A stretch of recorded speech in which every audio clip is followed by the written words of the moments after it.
whether it is a person making key rings, investment in financial advice. That is a solution to a problem, a knowledge gap problem, and a direction-based problem. Choice between survival and resilience. Now, if you are in a survival mode, you do what makes you survive for now.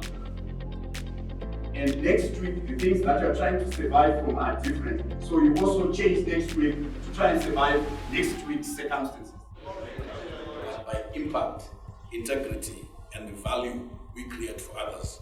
So I invite each of you to engage, collaborate, and dream bigger. May today mark the beginning of lasting partnerships, shared prosperity, and kingdom impact. Thank you and welcome to the Breakfast Connect. God bless you.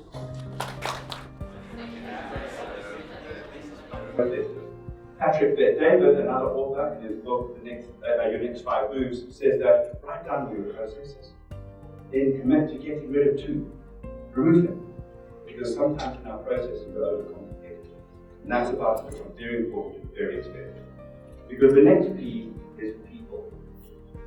In your business, if you are a startup, and as a show of hands, who is a startup founder? Maybe it's not a startup anymore. Who was a startup founder? Anyone here?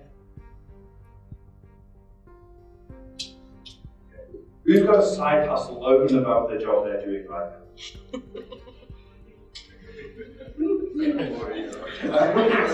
Okay, if you have your hand up for a side hustle, you're a startup founder. Congratulations, welcome. Your life will be riddled with anxiety and stress and maybe a bit of happiness at the end of that story. The next P, we've got product, we've got process, and now we're talking people. People, people, people. The greatest investment you'll ever make into your business and the most expensive mistake you'll ever make. Understanding that you have a product and you have defined your processes and then matching the people you need to those processes is critical. And it can't happen in any other order. I speak to so many people who talk about the growth of their business by telling me how many people they're. Hi, I'm John. I'm an executive. We've got 400 people. Wonderful. Did you need 400, John? Are you spending too much money, John? Are you hurting people's careers by putting them in jobs because they needed a job, but you're not fostering their growth into what they should be because you are not clear of what process and task they're about to perform? Right? Maybe we've all been in that job. You got the job at the big brand, you were really happy, and the guy said, you can help me solve my problems, but I can't give you a job description. Anyone been there? I've been there and been the guy giving the job with no job description, so I get it. Product. What am I selling? Process. What are the steps necessary to get my product to the market? People. Which people do I need to carry out those tasks? And we live in a world of very, very fast increasing technology. Very fast increasing technology. If you have not defined your processes before you go after your people, you're going to carry a very big bill when you realize an app could have done it. Yes? Kiaran, why are you telling people not to make jobs? I'm not doing that. I'm saying let's create sustainable businesses by being aware of what is needed to deliver our products. So we hire the right people. The right people in your jobs that are needed with a skill set that you do not have will help your business scale long past your imagination. Final P is progress. Progress. So we've got the product, we have the processes, we've been diligent about it. We've hired the right people for the right processes, and now we're going to talk about progress. Progress is when you sit with your ambition and you say, I'm going to make a key ring business. And your ambition at first might have been, if I could just make enough money to pay the rent of my little key ring business, it would have achieved its goal. If you do that, that's exactly what you'll achieve. You'll pay your rent. But every business needs a long vision. You deserve a long vision. Your life deserves for you to create a long vision for the ambition that you're about to put to work. Does that make sense to everyone? Do you know the Jewish community and the Islamic community, the business communities, have one principle that they share? I'm not sure they share other things. I'll say it another day. The one major thing is that they build businesses for the third generation. And we have to conceptualize what that means. Remember Victor Cohen. Victor started Cohen Textiles back in the 80s and 90s, and then Waverley Plastics and what we know now. And Victor was a wonderful man. And Victor drummed it into me that anything you are doing is not for you. It's not even for your kids. It's for their kids. So today's cash flow problems, pale in comparison. Today's monetary policy worries, pale in comparison to how well my great-grandchildren will benefit from the assets that I'm about to build. And if we take that mindset in our businesses, the diligence that we take to clarifying our product, to building really good processes, to removing 2 of those processes, to finding people who can help me build my legacy, only happens if I have the ability to see to what that business might look like in 3 generations. If I want all the multitudes of great-great-grandchildren that I'm going to produce in my life to only pay their rent, or maybe that's a bit of a fix. I was told the other day why the Shona culture described the height of a child by putting your hand upside down. I didn't know this. You were going to laugh at me. I didn't understand. And I was told by the person that described it to me, he said, if you describe a person's height, you should put your hand facing up, because it shows that they're still got potential to grow. But if you put your hand down, you're going to be cursing that person's life. And at first, as a silly white person with no culture, I laughed. I was like, that's dumb! And then I started thinking about it. I said, actually, we do this in business so often. We build a business to meet the need that is based on the poverty mindset you might be carrying today. So we built a product. We have an ambition to solve a problem. We've broken down the processes. We've hired the right people. And we've given it a future far beyond what our current problem has.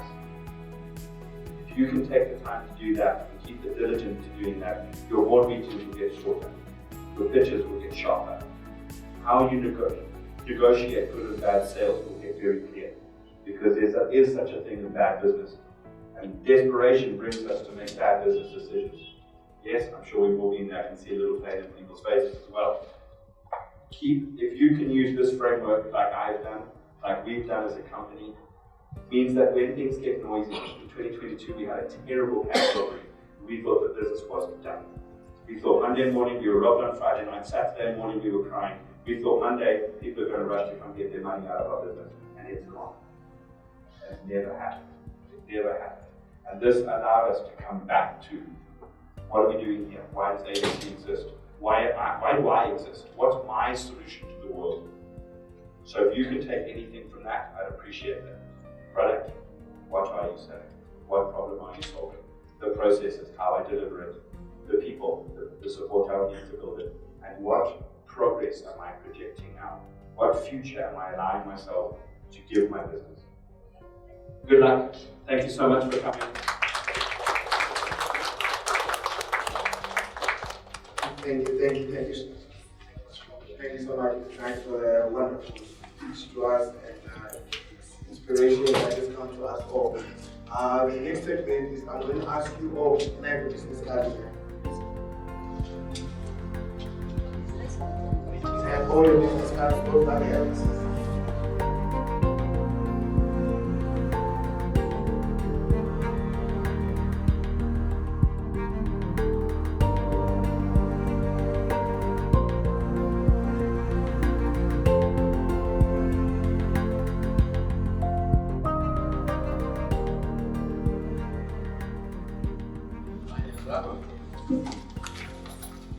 So now, what I'm going to do now is ask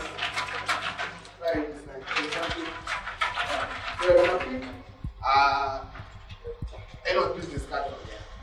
And you're going to come here, I'm going to give you a minute, you're going to pitch your company to the pitch. Saw some people putting 4 cards in. Here's the chances. Gabriel Vututek, Gomula Construction.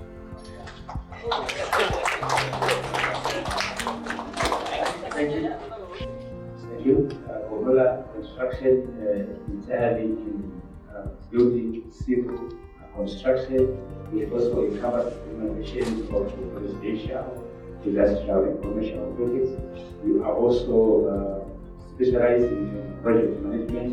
We offer funds away in project management services to you.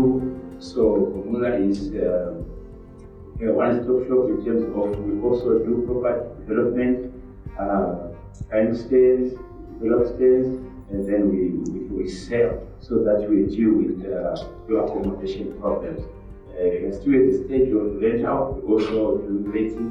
We are also at the stage of acquiring or buying those houses. We are also able to offer you terms so that you also are able to acquire those houses. So communal construction is on your preferred construction. Thank you so much.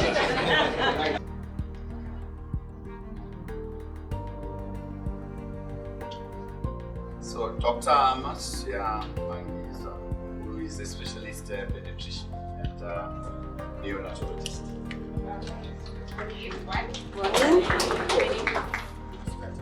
All right, my name is Kiaran Knight. I am a pediatrician, neonatologist. In my faculty, in my area with a lot of advertising, I'm just telling you what I do. I studied pediatrics, which is about babies, and I also specialize in newborn babies. So I'm what is called a neonatologist. We run a small neonatal unit in St. where we take care of sick and small babies. So babies who are born prematurely, that are small, or babies who are born sick, we take care of them. We work with 3 newborn specialists through the country, and we work together. I also have a pediatric practice where I follow up with babies after the age of 2 years, which is at 150 days. I have babies at 40 to 12 in the front of the town. And I'm also a consultant and at the Central Office.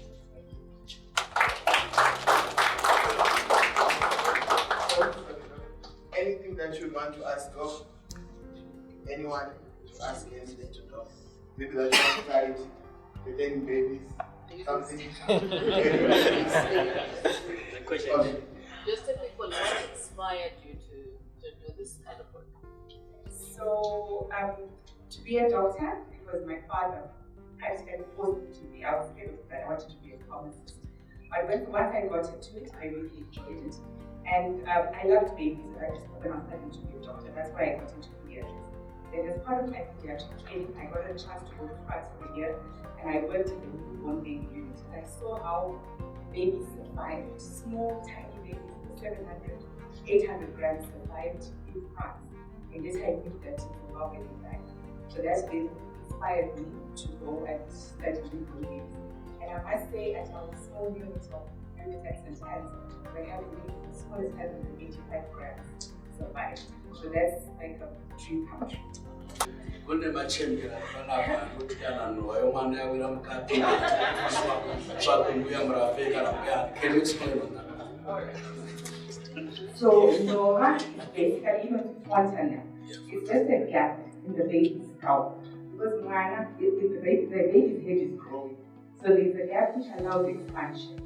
So I'm going on to Nora. But you don't need to do anything about Nora. I find a question, I find a question. For the first 18 months, the only thing to note is that is a diarrhea or vomiting and dehydrated. It's not going to be as a sign of itchy and assistant of an or Manaka have as infection with meningitis. You know when I'm shooting as a sign of itchy, and then Manaka was antibiotic, and otherwise, locally to which to get to the north. Let's put our hands together and dramatically become the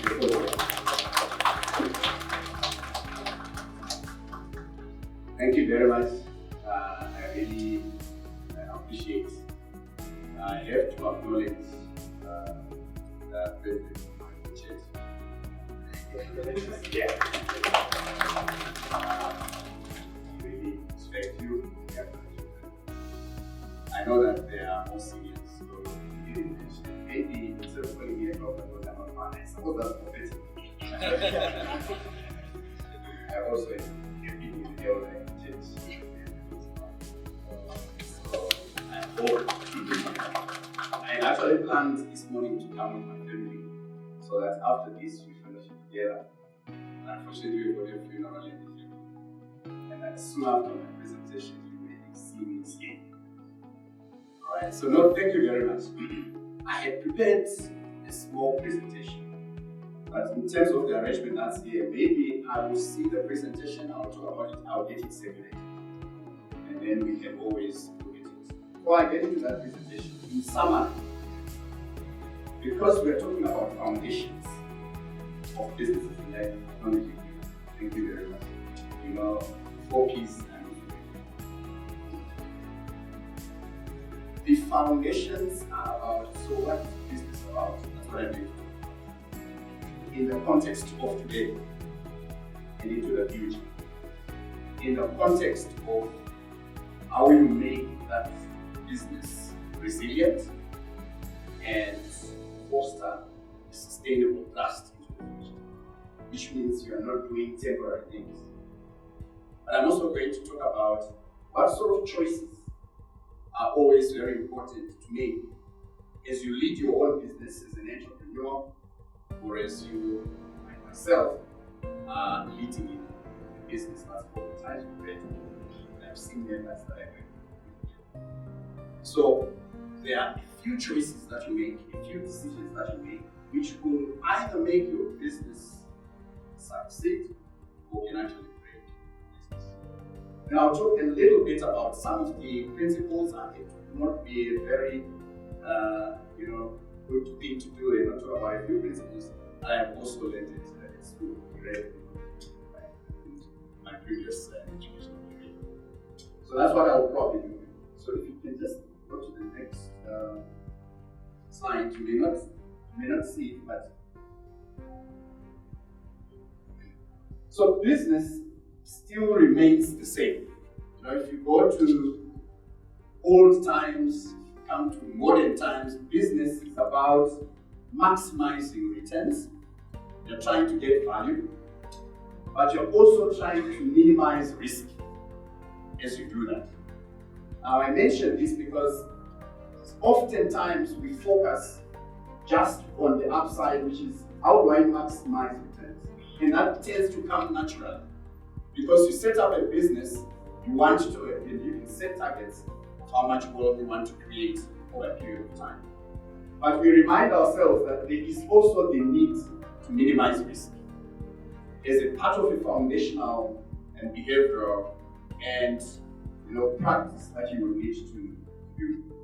You also, I'll just highlight that when you look at a business and you are putting in your money, you are looking for that money as a resource to make more money. So this is obvious, isn't it? Right? But the reason we manage risks is that some of that money you put in can actually be lost, and often it does get lost. And we learn as we lose money, so that this next time we are not losing money. In the modern world, we are looking at, so how do you also conduct your business responsibly amongst the people that you operate businesses with, in relation to your customers, in the context of your communities, the communities that you serve, but also in the context of regulations, rules that apply. So that's just a quick one. Go to the next one. I don't want to minimize time here. But there is a broader leadership context against these well-established principles: to make money, to protect the money, to learn from the mistakes, and to continue to sustain growth. There are a few leadership issues that we have to think about today. In the context of today, there is faster change in the environment. Today's world is globalized. When you set up a business here in Zim, chances are somebody is setting up a similar, exactly what you're doing here in Zim, but also somewhere in India to access Zim's market. So the competitive landscape, or the way we look at where are we playing, must be lifted to a global scale. We are also seeing that there are emerging trends in strategic leadership which you will always hear about, which were not topical in the past. In the past, you set a business, you've got your things there, you could relax for 10 years once the business is running and it runs itself. Today, we are talking about faster change, demanding agility, demanding responsiveness. So each time and every day, you're thinking about what has changed, what's new that I need to respond to. In the things that have changed, you are seeing new opportunities, you are seeing threats to manage, in the same spirit of maximizing returns and minimizing risk. I won't spend too much time on this, but we are also seeing something that I think is very important in today's business, which is the way that we define value. We used in the past to really predominantly focus on money and wealth. But today, sustainable businesses are saying, what value am I creating? Yes, in terms of financial outcomes, but what impact am I making on the stakeholders that I serve, who may be the employees, who may be customers, who may be the communities around you. And over time, we've seen that being emphasized and supported by even rules and regulations to say, what are you doing in the community? And when we started in when we spoke, it's a very good thing to do, to be conscious about a broader sense of the value you create in your business. The other one that I would probably highlight is just the need to always ensure that when you look at the change that's happening in the market, in the spirit of needing to respond, you're also looking at your capabilities. When we started 2 years ago, capabilities are resources, competencies that you have which allow you to do business. You are always needing to look at that, because today, some of the capabilities are quickly expiring and they need to be replaced for a change. Like Kiaran said, you may actually need to shift totally. But that's if you're conscious that you have to also look consistently and continuously get your capabilities. It's similar for capacity. Just go to the third one and I'll go to that. So the leadership responses that are being demanded today to establish our businesses in a resilient manner include embracing sustainability or resilience.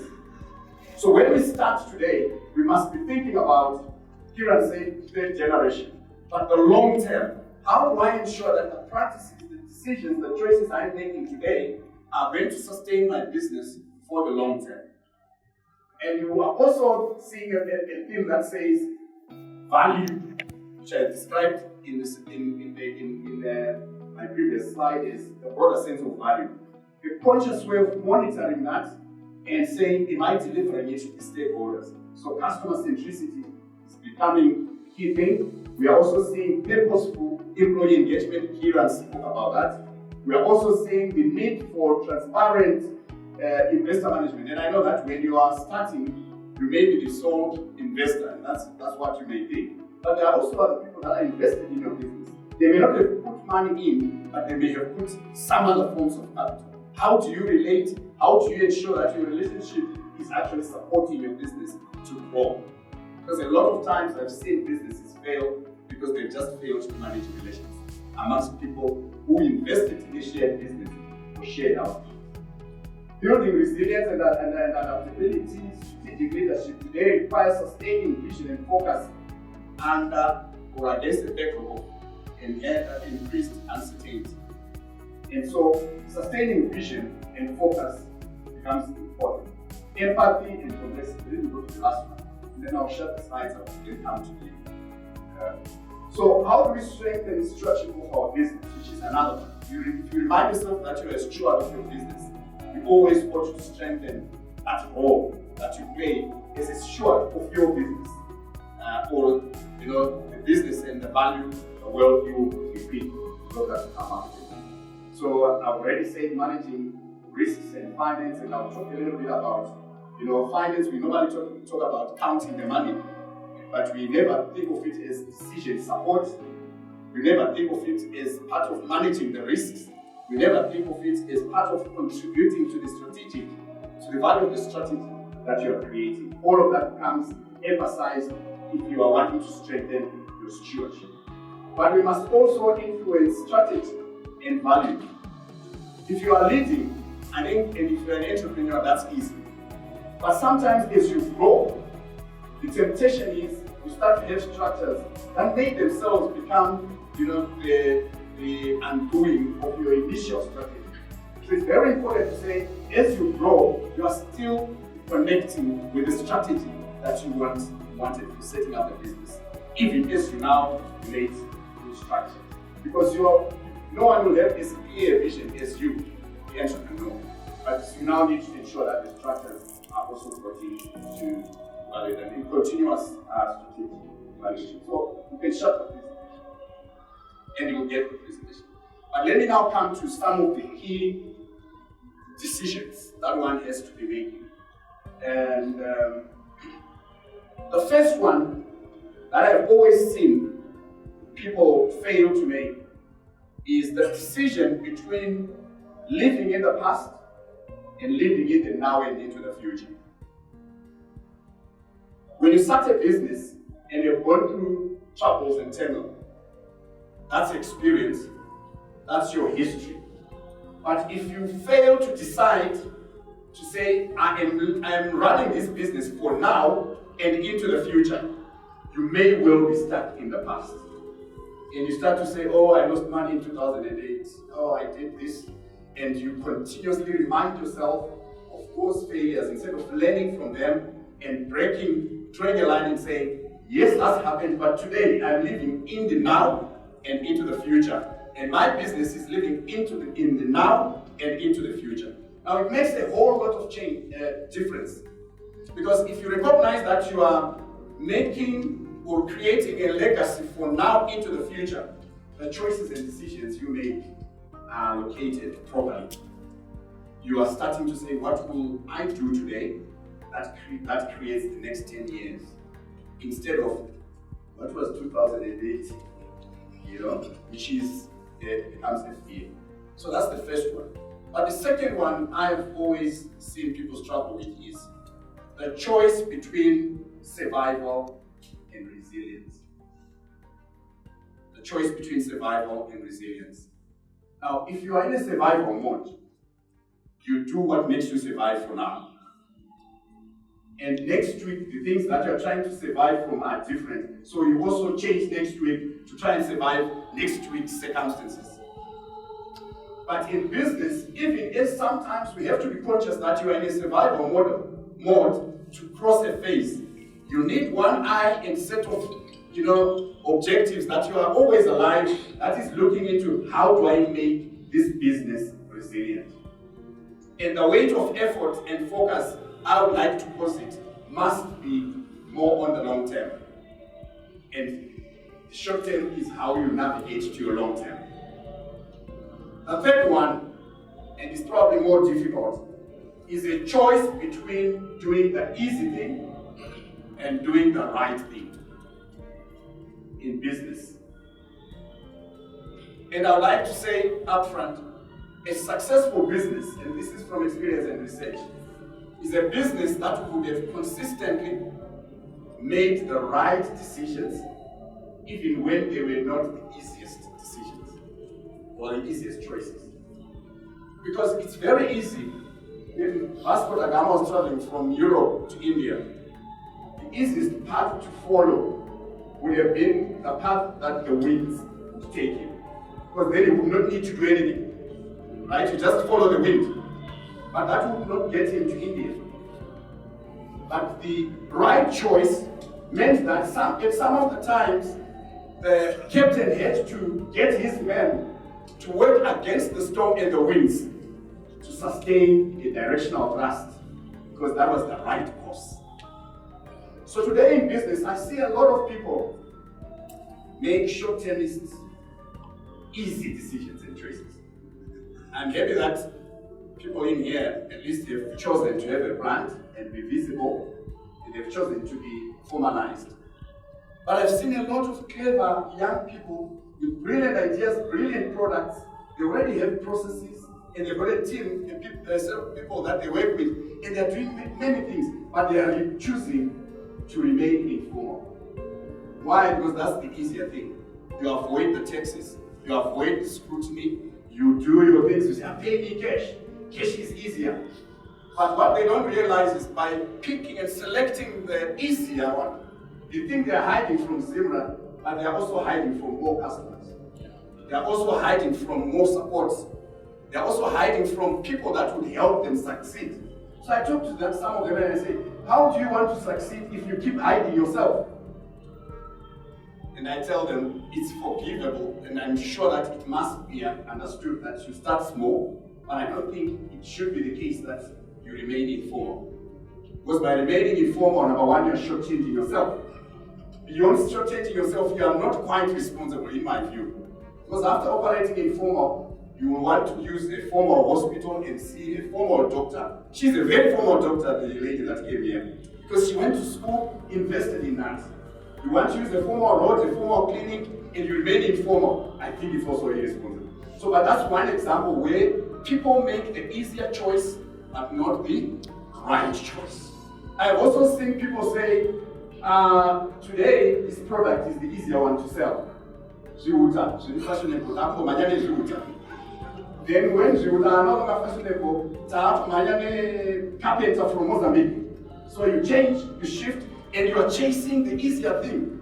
By the time you get to the third thing, somebody now comes, Mr. Nyamaevu comes and says, you sold me a sample of carpenter 3 years ago. Now I want a big order. And you tell them, no, I'm now doing second-hand clothes. So easier choices and doing your own efforts.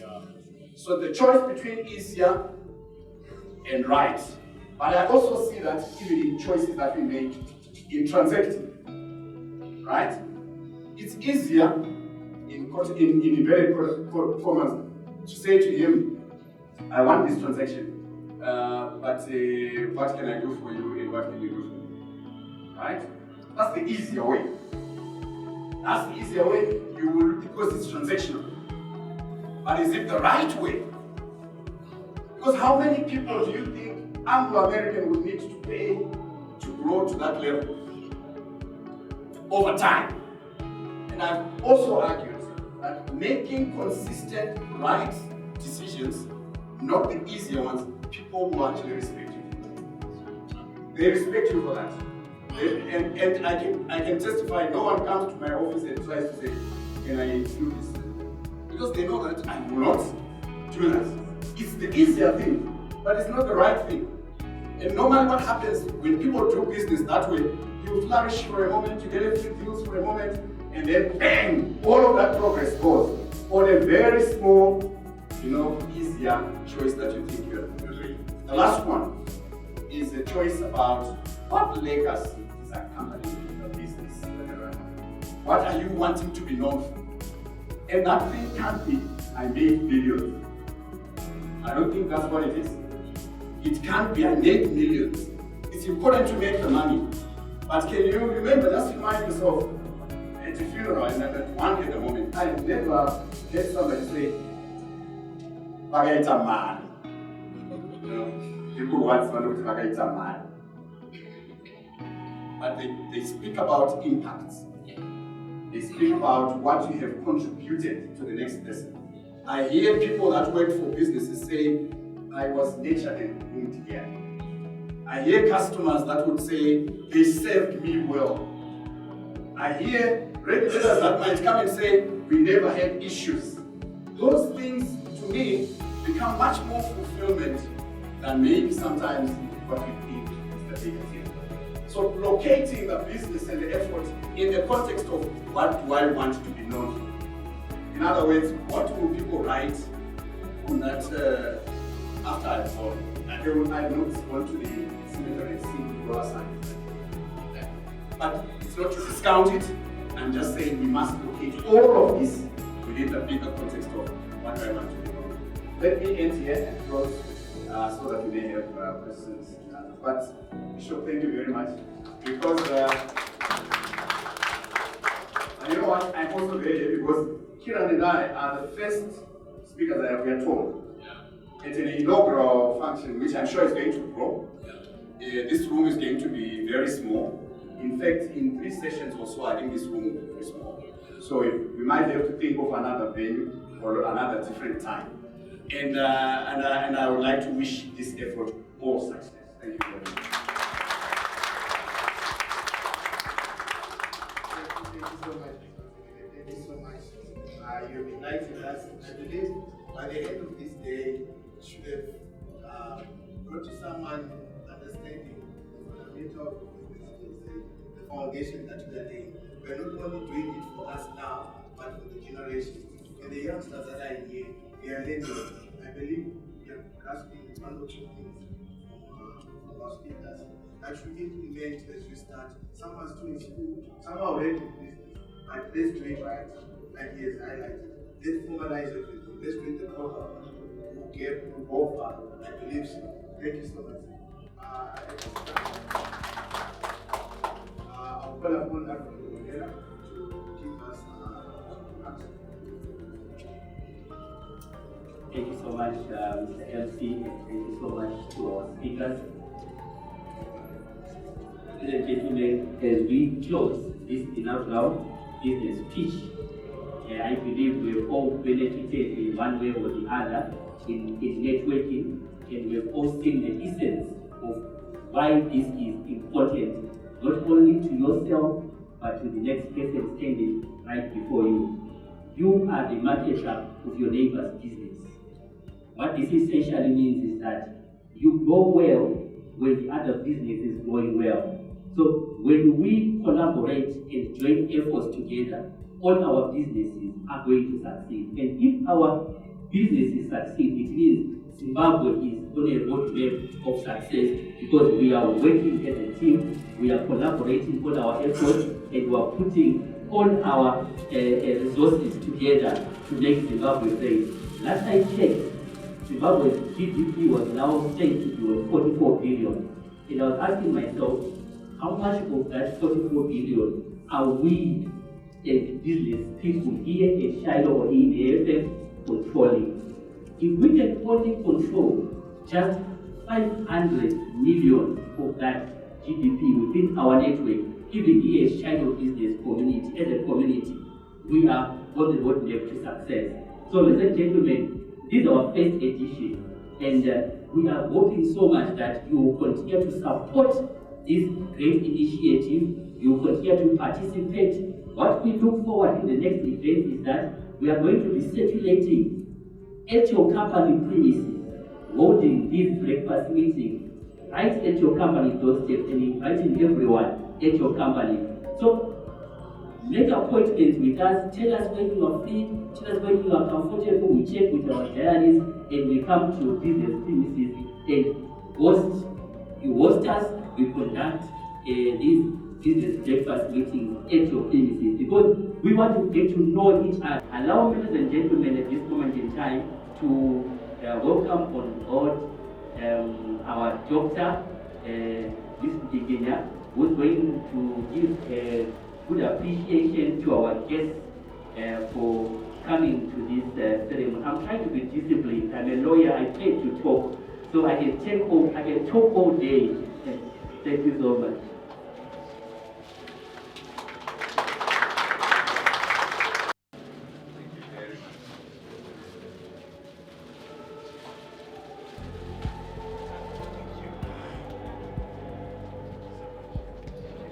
Once again, let's put our hands together for our guest speakers. So as we leave this room, we have prepared teas and snacks right in the next room.